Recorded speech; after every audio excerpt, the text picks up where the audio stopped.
Hello class, very good evening. हम लोग पढ़ेंगे एटम एंड मॉलिक्यूल्स।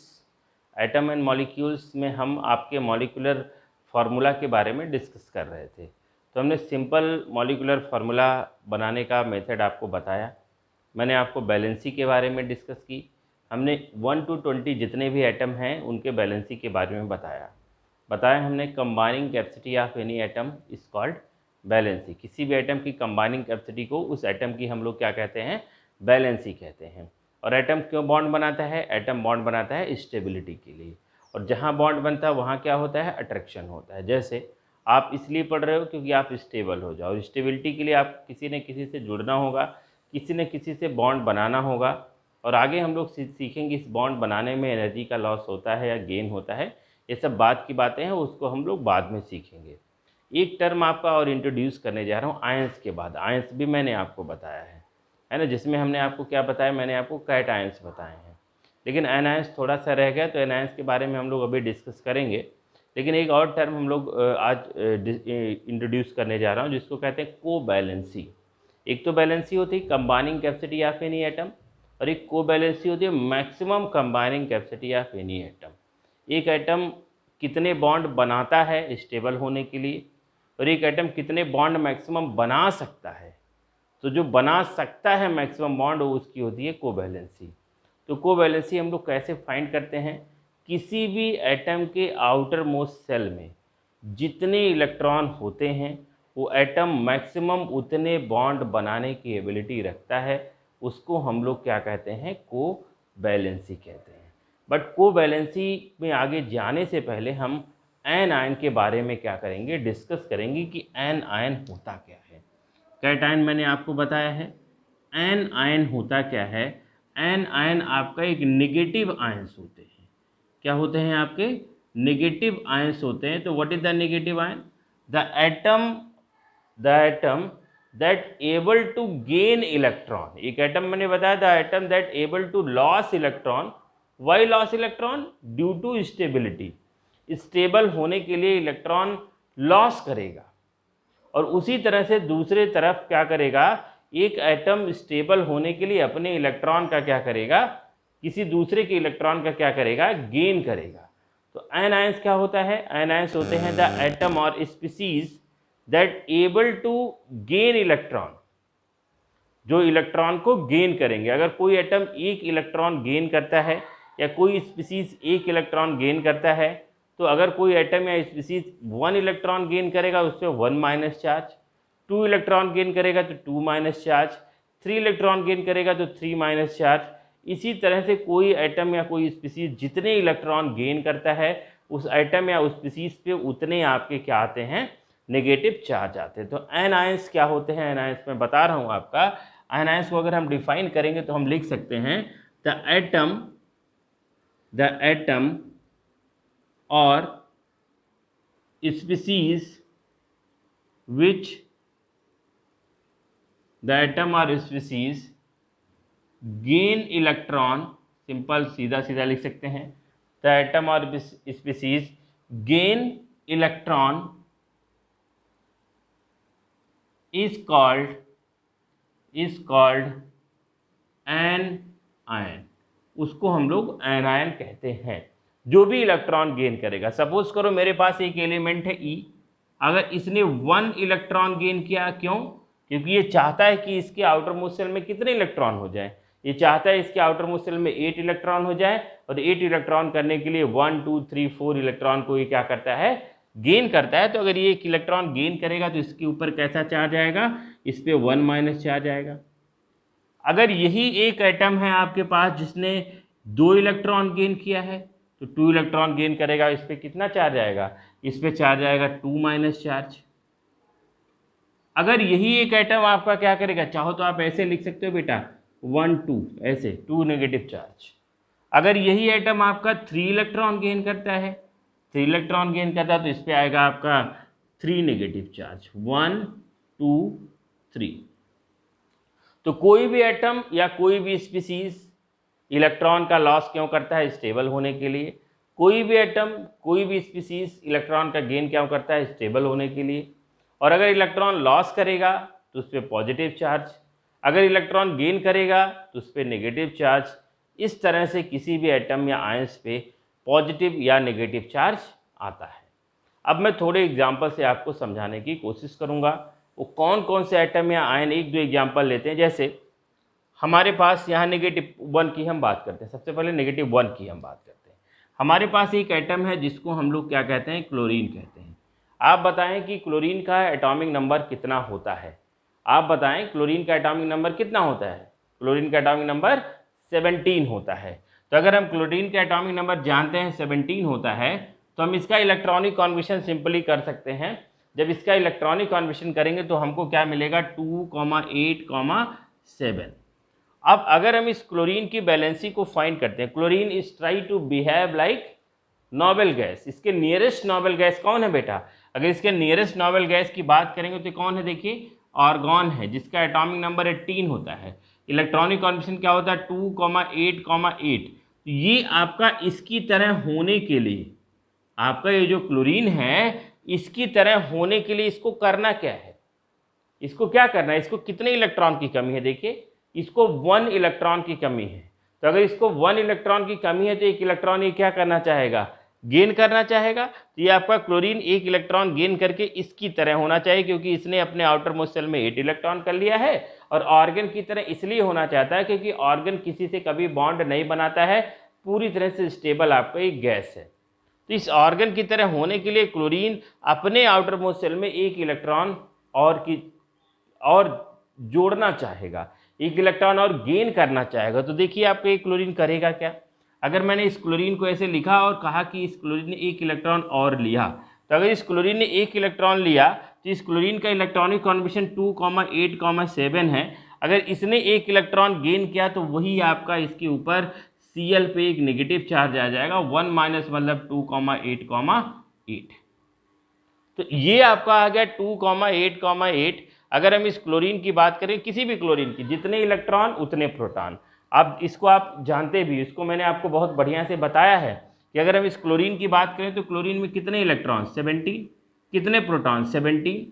तो एक इलेक्ट्रॉन एक प्रोटॉन, आपका एल्जेब्रिक सम देखेंगे तो उसकी वैल्यू 0 आएगी, जिसपे चार्ज की वैल्यू 0 है, आप देख सकते हो। लेकिन जब इलेक्ट्रॉन एक बढ़ जाएगा तो यहाँ इलेक्ट्रॉन कितने हो जाएंगे, 18। प्रोटॉन अभी भी कितने हैं, 17। तो आप देखिए कितना इलेक्ट्रॉन ज़्यादा है, -1 इलेक्ट्रॉन ज़्यादा है। तो 1 इलेक्ट्रॉन ज़्यादा है तो उस इलेक्ट्रॉन के चार्ज को आपने यहाँ क्या कर दिया है, मेंशन कर दिया। इस तरह से क्लोरीन के ऊपर कैसा चार्ज आया, नेगेटिव चार्ज आया। और कितना नेगेटिव चार्ज आया, 1 नेगेटिव चार्ज आया है ना। कितना नेगेटिव चार्ज आया, 1 नेगेटिव चार्ज। तो आप देख सकते हो, इसको अच्छी तरह से सीख गए होंगे।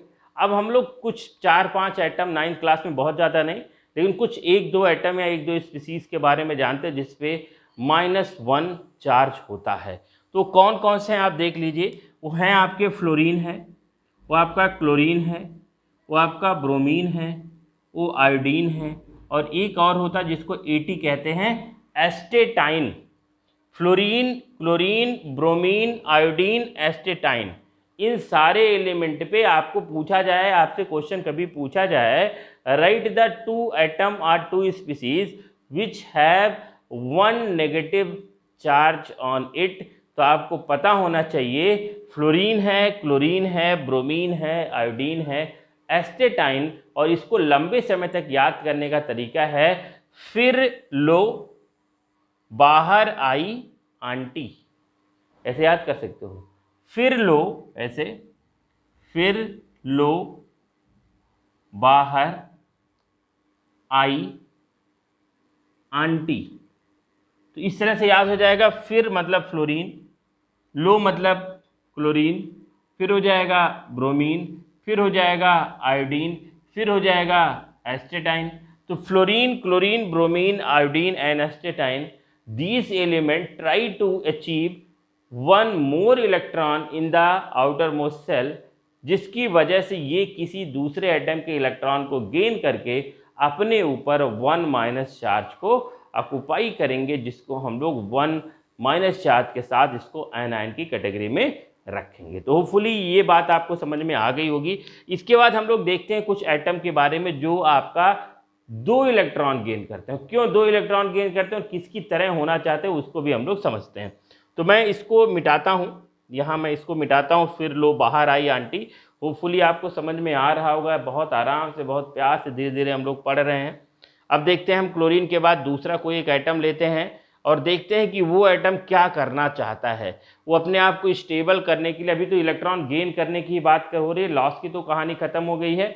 जिस स्टूडेंट ने कैटायन के बारे में नहीं पढ़ा है तो आप इस चैनल पे आपका सब्सक्राइब करिए, लाइक करिए, शेयर करिए और प्ले लिस्ट में जाके 9th क्लास के साइंस में कैटायन का स्पेशल मैंने एक लेक्चर ले रखा है, तो उसमें आप देख सकते हो। आज का पूरा लेक्चर एनायन की पे बेसिस है और इंट्रोडक्शन ऑफ कोवैलेंसी।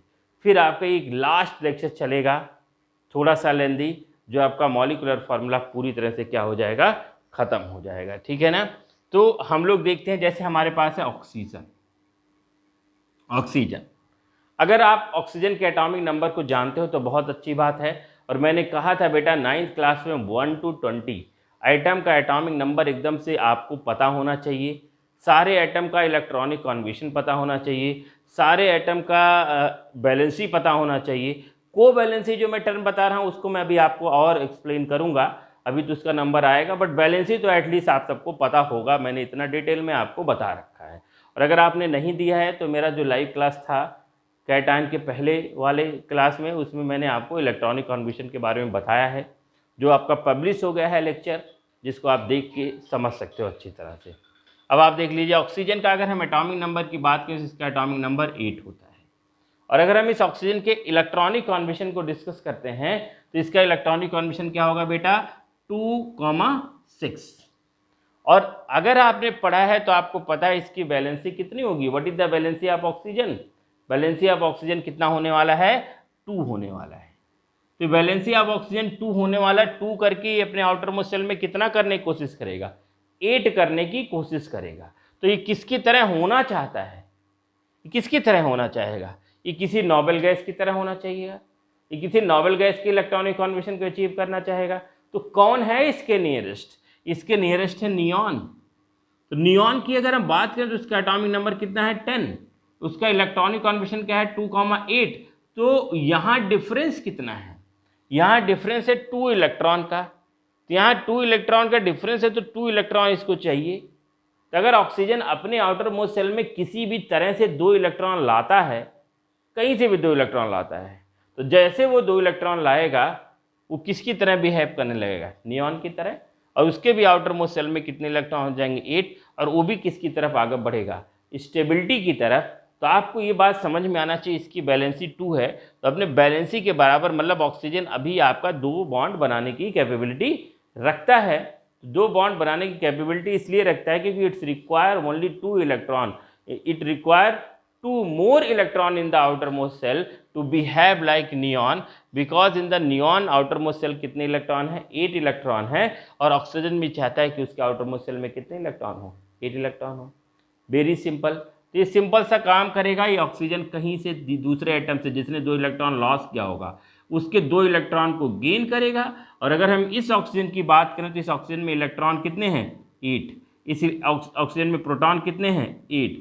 तो जितना इलेक्ट्रॉन उतना प्रोटॉन, ये तो कहानी हो चुकी है। तो जितना इलेक्ट्रॉन उतना प्रोटॉन, तो एल्जेब्रिक सम की वैल्यू 0। तो इस ऑक्सीजन एटम पे कोई भी चार्ज आने वाला नहीं है। अभी अगर 2 इलेक्ट्रॉन लेगा तो 2 इलेक्ट्रॉन और बढ़ गए इसके पास, गेन किया ना आपका, तो 2 इलेक्ट्रॉन गेन किया तो 2 इलेक्ट्रॉन बढ़ गए। और जब 2 इलेक्ट्रॉन बढ़ गए तो इसके ऑक्सीजन के पास अभी टोटल इलेक्ट्रॉन कितने हो गए, 10, प्रोटॉन कितने हो जाएंगे, 8। तो आप देखिए प्रोटॉन तो वही है, 8 प्रोटॉन 8 इलेक्ट्रॉन, एल्जेब्रिक सम उसका 0, बट 2 इलेक्ट्रॉन बढ़ गए हैं तो 2 इलेक्ट्रॉन यहाँ पे आएंगे, 1 नेगेटिव 2 नेगेटिव, आएगा कि नहीं आएगा यहाँ पे। तो ऑक्सीजन ने कितना नेगेटिव चार्ज ऑक्यूपाई किया, 2। तो वही बात जो मैंने बताया कि कोई भी एटम या कोई चीज़ अगर 2 इलेक्ट्रॉन लेता है तो उस पर कितने नेगेटिव चार्ज आएंगे, उस पर 2 नेगेटिव चार्ज आएंगे। तो फुली ये बात भी आपको समझ में आ गई होगी। अब हम लोग देखते हैं वो कौन कौन से एटम हैं, 2-4 एटम का नाम जानते हैं, वो कौन कौन से एटम है जो अपने ऊपर 2 नेगेटिव चार्ज लाते हैं। क्यों? क्योंकि 2 इलेक्ट्रॉन लेने के बाद वो अपने आप को स्टेबिलिटी की तरफ आगे ले जाएंगे, नोबेल गैस की तरह इलेक्ट्रॉनिक कॉन्फिगरेशन करने की कोशिश करेंगे। वो है कौन? वो है ऑक्सीजन। ऑक्सीजन जो हो गया, वो है आपका सल्फर, वो है आपका सिलीनियम, वो आपका है टिलीनियम और वो है आपका पोलोनियम। बहुत आसान सा नाम है, oxygen, sulphur, selenium, tellurium, polonium. Oxygen, sulphur, selenium, tellurium and polonium. और इसको आप लर्न कर सकते हो कैसे?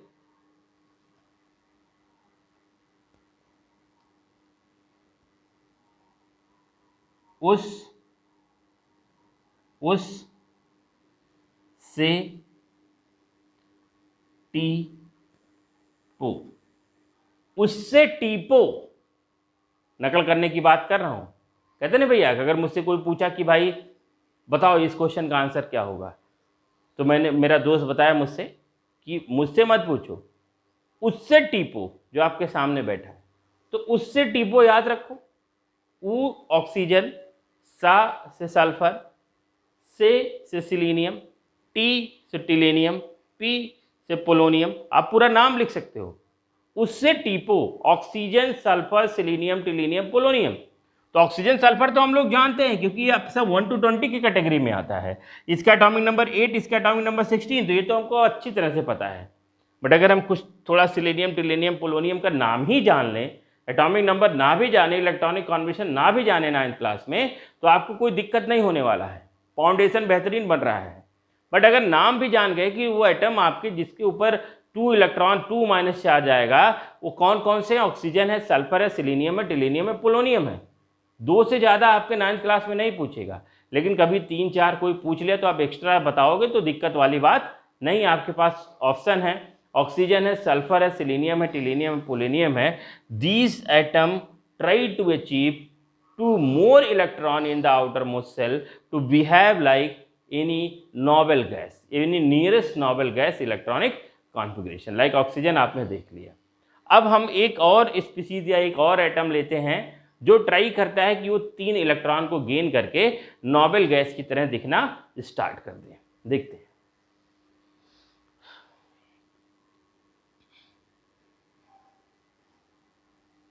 अब ये उससे टीपो हो गया बेटा, बहुत टीप लिए।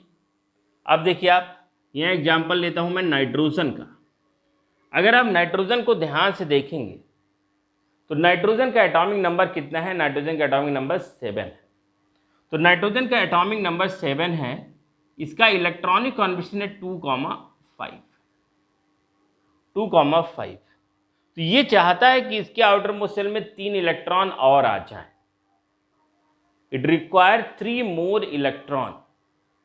3 more इलेक्ट्रॉन के लिए इसकी वैलेंसी भी 3 आपको पता है, अमोनिया तो बनाए हो आप, इसकी वैलेंसी 3 आपको पता है। ये तो कहना नहीं है कि 3 इलेक्ट्रॉन लेगा 4, क्योंकि वैलेंसी आपको पता है, जो जिसकी जितनी कंबाइनिंग कैपेसिटी उतने ही वो इलेक्ट्रॉन लॉस गेन करने की कोशिश करेगा। तो ये आपका 3 इलेक्ट्रॉन और लेना चाहेगा, तो 3 इलेक्ट्रॉन और लेना चाहेगा तो किसकी तरह हो जाएगा? तो 3 और इलेक्ट्रॉन लेगा तो इसके आउटर मोस्ट सेल में भी 8 इलेक्ट्रॉन हो जाएंगे। तो इस किसकी तरह होगा? वही neon, atomic number 10, electronic combination 2,8। तो अगर आप यहाँ ध्यान से देखेंगे और इसको ध्यान से देखेंगे तो आप कहेंगे कि सर यहाँ 3 इलेक्ट्रॉन की इसके पास कमी है। तो ये आपका नाइट्रोजन भी किसकी तरह हो जाएगा? नियॉन की तरह इलेक्ट्रॉनिक कॉन्बिनेशन हो जाएगा और स्टेबिलिटी अचीव कर लेगा।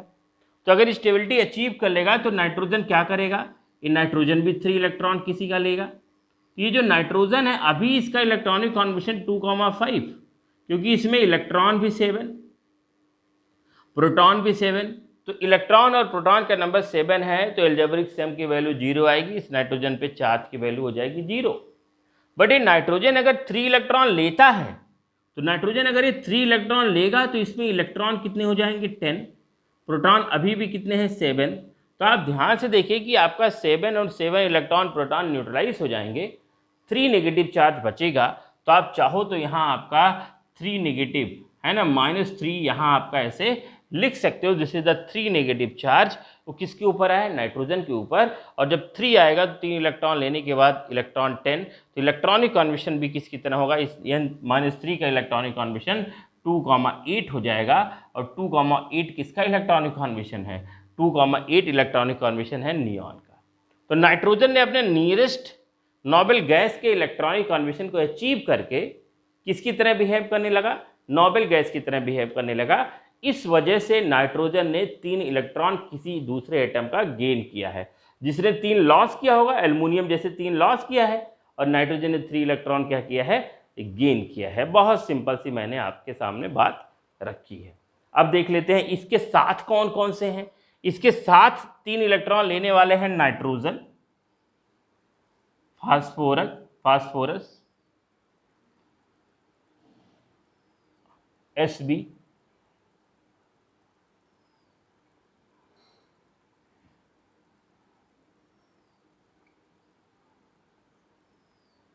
देखिए nitrogen, phosphorus, arsenic, antimony, bismuth. नाम थोड़ा सा अलग है। 1 to 20 में तो नाइट्रोजन फास्फोरस आता है, इसका 7 है, इसका 15 है। तो nitrogen, phosphorus, arsenic, antimony, bismuth. फिर से नाम लेता हूं, जो 3 इलेक्ट्रॉन लेने वाले हैं, nitrogen, phosphorus, arsenic, antimony, bismuth. इसकी भी एक कहानी करके याद कर सकते हो। कैसे? नाइट्रोजन का हमने लिखा नेपाल, बगल में पड़ोसी। पी से लिखा हमने पाकिस्तान, बगल में दुष्ट पड़ोसी। ऑस्ट्रेलिया अच्छा है, सब अच्छा है लेकिन हमको नहीं पसंद। सब सा बी, भिखारी बी आई, यहाँ सब से SB, AS से आर्सेनिक, P से पाकिस्तान, N से नेपाल। तो यहाँ आपका कहानी हो गया बड़ा इंटरेस्टिंग से कि नेपाल, पाकिस्तान, ऑस्ट्रेलिया, नेपाल, पाकिस्तान, ऑस्ट्रेलिया सब भिखारी। तो ये आपको पता लग गया वो कौन से स्पीसीज हैं जो 3 इलेक्ट्रॉन गेन कर सकते हैं। तो एनायन होपफुली आपको समझ में आ गया होगा। अब इस कैटायन और एनायन के बाद जो मैं डिस्कस करने जा रहा हूँ, ज़्यादा नहीं डिस्कस करूँगा, कोवैलेंसी डिस्कस करूँगा। व्हाट इज द कोवैलेंसी थोड़ा सा समझाने की कोशिश करूँगा, आपको स्ट्रक्चर बनाने की कोशिश करूँगा और आप थोड़ी थोड़ी बातें समझने की कोशिश करोगे। देख लीजिए।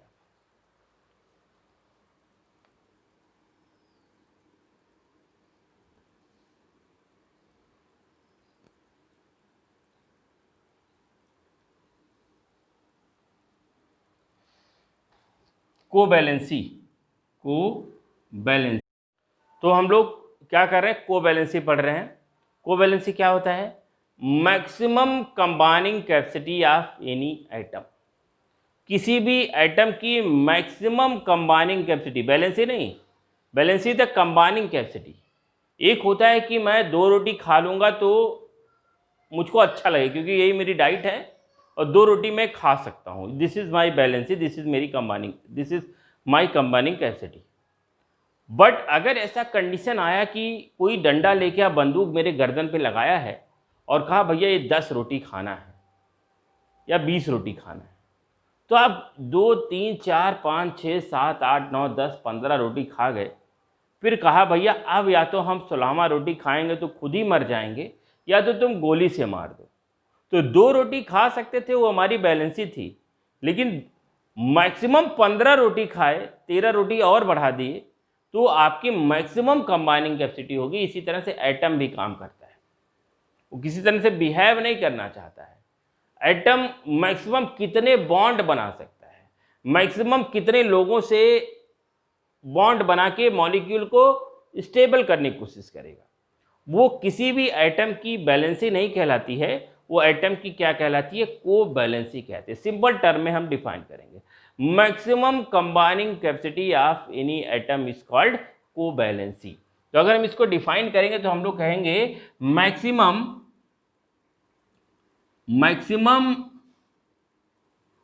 Combining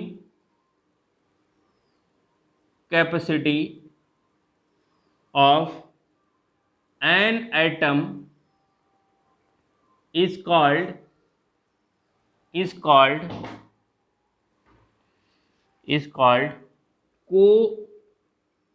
covalency. तो ये आपका कंबाइनिंग कैपेसिटी नहीं, maximum combining capacity. Maximum combining capacity बहुत डिटेल में नहीं पूछा जाएगा क्लास 9th के अंदर, बहुत थोड़ी सी बातें डेफिनीशन या थोड़े बहुत स्ट्रक्चर के बारे में हम लोग इसके बारे में डिस्कस करेंगे। तो maximum combining capacity of an atom is called covalency. तो मैक्सिमम कंबाइनिंग कैपेसिटी किसी भी एटम की क्या कहलाती है? कोवैलेंसी कहलाती है।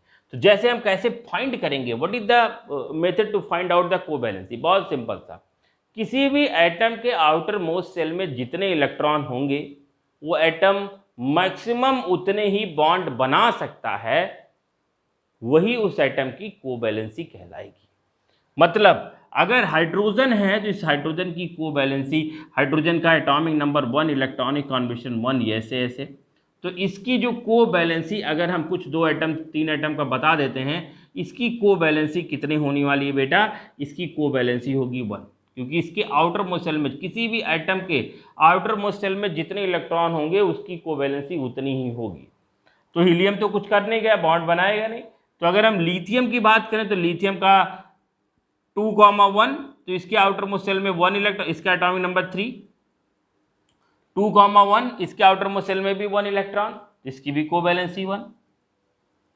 लिथियम के बाद बेरिलियम की बात करें तो बेरिलियम का एटॉमिक नंबर 4, इलेक्ट्रॉनिक कॉन्बिनेशन 2,2, तो इसके भी आउटर मोस्ट सेल में 2 इलेक्ट्रॉन, इसकी बैलेंसी आपको बैलेंसी कितनी हो जाएगी? 2।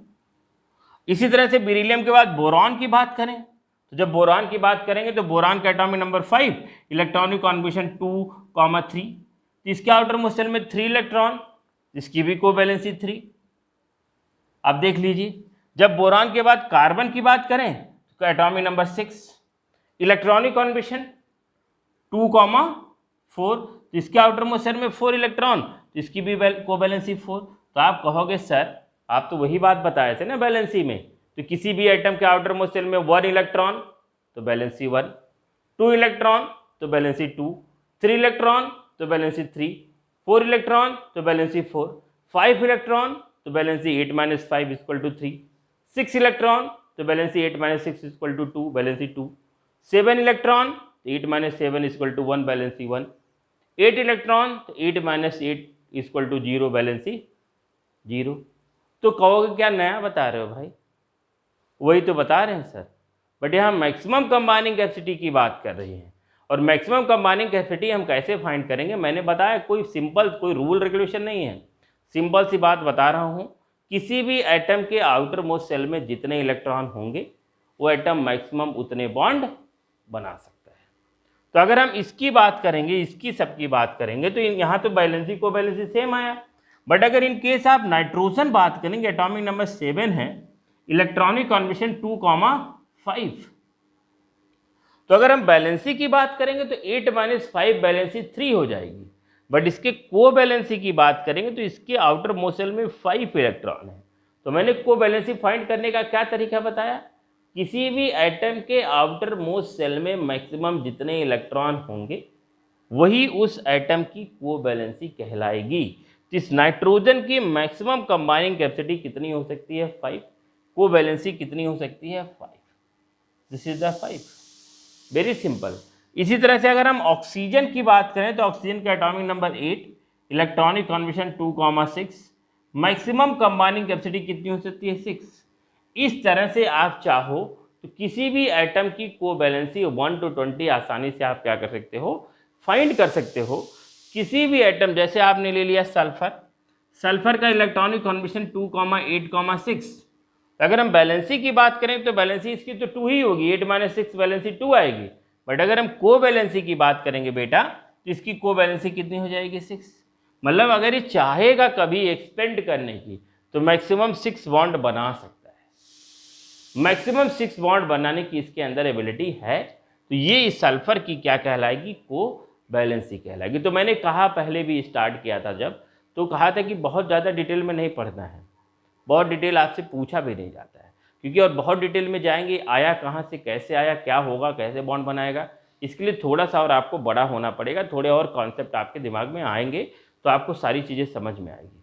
बट 9th क्लास में मेरा मोटिव क्या है कि जो भी टॉपिक आपके किसी भी टॉपिक से में आपका इंट्रोड्यूस हो सकता है उसके बिना काम नहीं चल सकता, तो मैं केवल आपको वो टर्मिनोलॉजी इंट्रोड्यूस करा रहा हूँ, जैसे इलेक्ट्रोनेगेटिविटी बताया था, इलेक्ट्रोनेगेटिविटी है नहीं आपके सिलेबस में, बट थोड़ा सा बताना जरूरी था ताकि आप समझ सको कि लेफ्ट में कौन होगा, राइट में कौन होगा, फार्मूला बनाने के लिए। इसी तरह से कोवैलेंसी में बहुत डिटेल में नहीं जाना, 1 to 20 भी अगर हम समझ गए सफिशियंट। मैंने बताया मैक्सिमम कंबाइनिंग कैपेसिटी, डिफिनीशन में क्या जाता है भाई, combining capacity of any atom and maximum combining capacity of any atom, it's very simple. तो combining capacity of any atom is called valency and maximum combining capacity of any atom is called covalency.